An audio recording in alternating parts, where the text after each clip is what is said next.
Okay, welcome to the deep dive. We're diving into a subject today that might be a little surprising, actually, especially given the author. Yeah, we're looking at a book that, well, it just exploded onto the scene. Hit number one pretty much everywhere right away. It's Everything Is Tuberculosis, the history and persistence of our deadliest infection, and the author, John Green. Right, the John Green. Published by Crash Course Books back in March 2025. And like you said, not just a hit, it was, well, huge. Number one New York Times, Washington Post, indie bestseller lists, USA Today, pretty much instantly. And you see that on Amazon too, right? It's number one in viral diseases, history and philosophy of science, and communicable diseases. Plus, I mean, the ratings are impressive over, what, 1,900 ratings, averaging 4.6 stars, so it clearly struck a chord. Definitely. So, okay, let's unpack this a bit. Yeah, we're taking a deep dive specifically into this book using the overview and excerpts you shared. The goal here is really to pull out the key insights for you. Understand tuberculosis better, its history, its human side, and why it's still such a critical, deadly issue. All straight from this source material. Okay, so the book's core idea seems to be that TB isn't, just some modern disease. It's an infection entwined with humanity for millennia. That's a key starting point.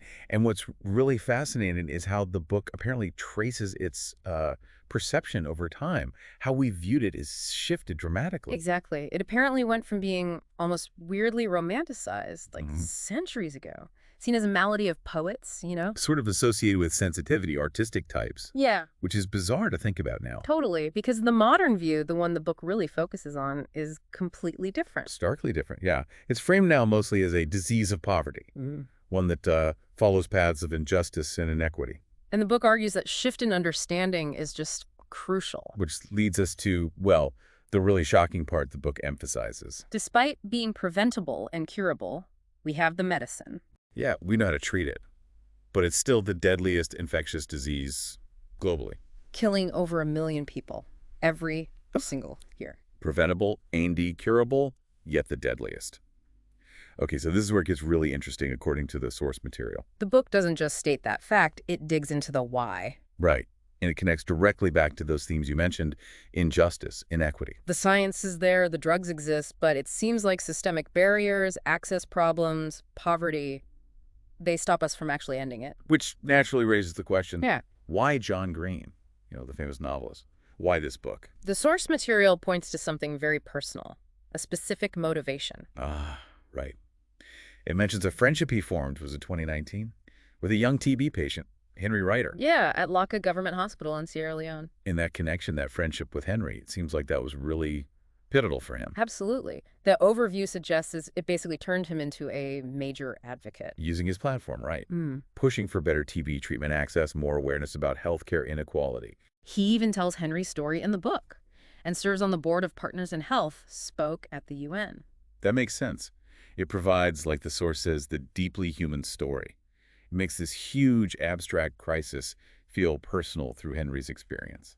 So how does the book actually tell this whole complex story? The overview mentions it kind of weaves things together. Yeah, the science history, the social history, and looking at how our choices now affect TB's future. And reviewers seem to really praise how readable it is, how engaging. The source quotes things like, excellent primer on all things tuberculosis, and that it breaks down healthcare stuff simply but correctly. Someone even said Green magically keeps you reading, which, for a book about tuberculosis, is quite something. It sounds like it finds this interesting balance, though. There's insight, apparently even some humor, and uplifting tone. But it doesn't pull punches on the reality. It highlights the devastating and rightfully motivating facts about healthcare inequality. And the source emphasizes that it champions these universal values of compassion and fairness.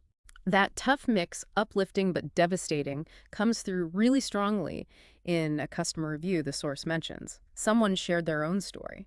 Oh, right, the misdiagnosis story. Yeah, months of symptoms, but kept getting misdiagnosed. Initial tests were negative. Which, that highlights how tricky TB diagnosis can sometimes be. It's not always straightforward. Exactly. This person apparently only got diagnosed finally with the golden standard blood test. And that story, even though this person wasn't homeless or anything, it's just Such a stark example of those systemic problems the book talks about. These barriers that stop people getting diagnosed and treated quickly, even when they have access to healthcare. And that quote from the reviewer is so powerful. They said they loved it because I hated everything it had to say. Wow. Yeah, that really captures it, doesn't it? Praising the book while being deeply disturbed by the truths it reveals about global health. We should probably also just quickly touch on Green's background, which the source provides context for. Good point. Number one best-selling novelist, The Fault in Our Stars, Looking for Alaska, etc., and nonfiction like The Anthropocene reviewed. Plus, of course, Vlogbrothers and Crash Course with his brother Hank. His ability to connect with huge audiences, explain complicated things through stories, that's got to be a big part of why this book works so well. No doubt, it makes a potentially dense topic like TB feel accessible and, well, urgent. Okay, so let's try and pull this together. The key takeaways from the source material on Everything Is Tuberculosis. It seems the book masterfully connects the long history and the complex science of TB to individual human stories. And it grounds it all in the really difficult, frustrating realities of global inequality. Yeah, and the sources make it clear this isn't just history. It's very much about now. Why is a disease we can cure still killing so many? And where does that fight for compassion and fairness in healthcare stand today? So what does this all mean for you listening?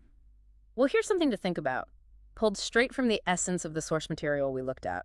Tuberculosis. We've known how to prevent it, how to cure it for decades now. Yet year after year, it kills over 1 million people. And it disproportionately affects the poor and marginalized following these paths of injustice. So the question is, what does this ongoing preventable tragedy really tell us about the state of global health today and about the challenges we still haven't overcome?